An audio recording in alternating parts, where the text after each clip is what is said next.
ଆଜି ଆମେ ଗଳ୍ପ ଶିଖିବା ହେଲା।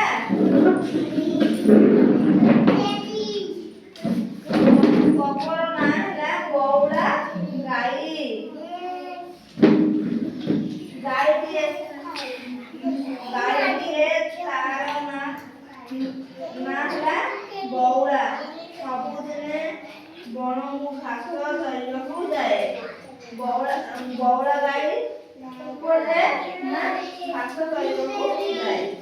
ଦିନେ ସେ ବଣରେ ଚରୁ ମହାବଳ ବାଘ ହାବୁଡ଼ରେ ପଡ଼ିଥିଲା। କିଏ? ଗାଈ।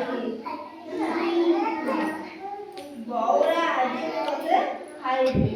ବଉଳା ମୁଁ ତତେ ଆଜି ଖାଇବି। ବଉଳା କିନ୍ତୁ ଡରିଲା ନାହିଁ। ସେ କହିଲା ବାଘ ମାମୁଁ ମୋ ଛୁଆ ମୋ ଫେରିବା ବାଟକୁ ଚାହିଁ ରହିଥିବ। ମୋତେ ଛାଡ଼ିଦିଅ। କିଏ କହିଲା? ନା ବଉଳା ବାଘ ମାମୁଁ ହେଲା।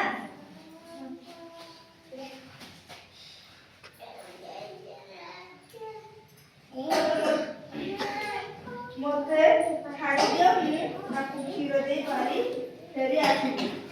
ବାଘ କହିଲା ତୁ ସତ କହୁଛୁ ତ ଫେରି ଆସିବୁ ତ? ତେବେ ତୁ ଘରକୁ ଯା।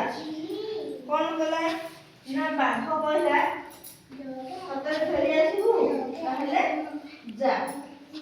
ବଉଳା ଘରକୁ ଫେରି ବାଛୁରୀକୁ କ୍ଷୀର ପିଆଇଲା। କିଏ ଆସିଲା? ବଉଳା ଗାଈ ହେଲା।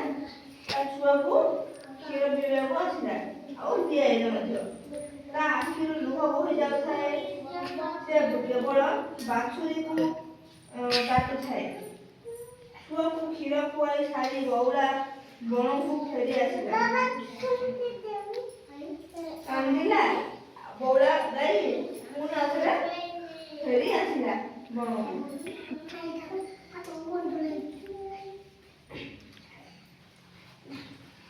ବଉଳାକୁ ଦେଖି ବାଘର ଦୟା ହେଲା।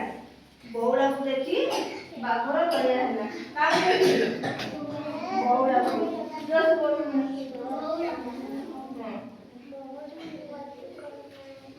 ସେ କହିଲା ଧନ୍ୟ ବଉଳା ତୁ ସତ୍ୟ ରକ୍ଷା କରି ଫେରି ଆସିବୁ।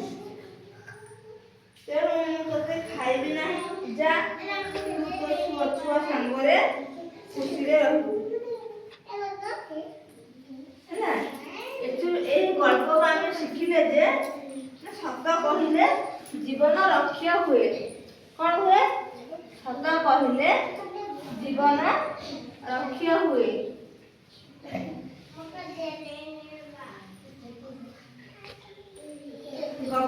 ଏହି ଗପରେ ଆମେ ପଚାରିବା ହେଲା ପ୍ରଶ୍ନ କହିବ।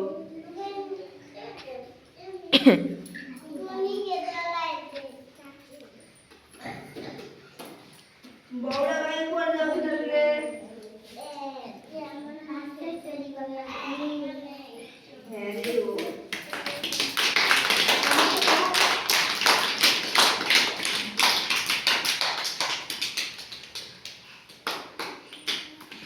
ମହାବଳ ବାଘ କ'ଣ କହିଲା ବଉଳାକୁ?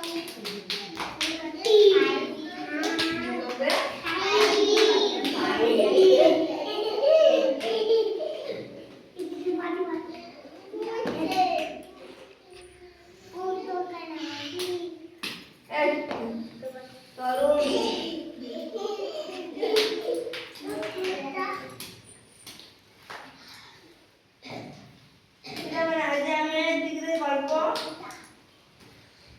ବଙ୍ଗଳା ଔଷଧରେ ଗଳ୍ପ ଶିଖିବା ହେଲା।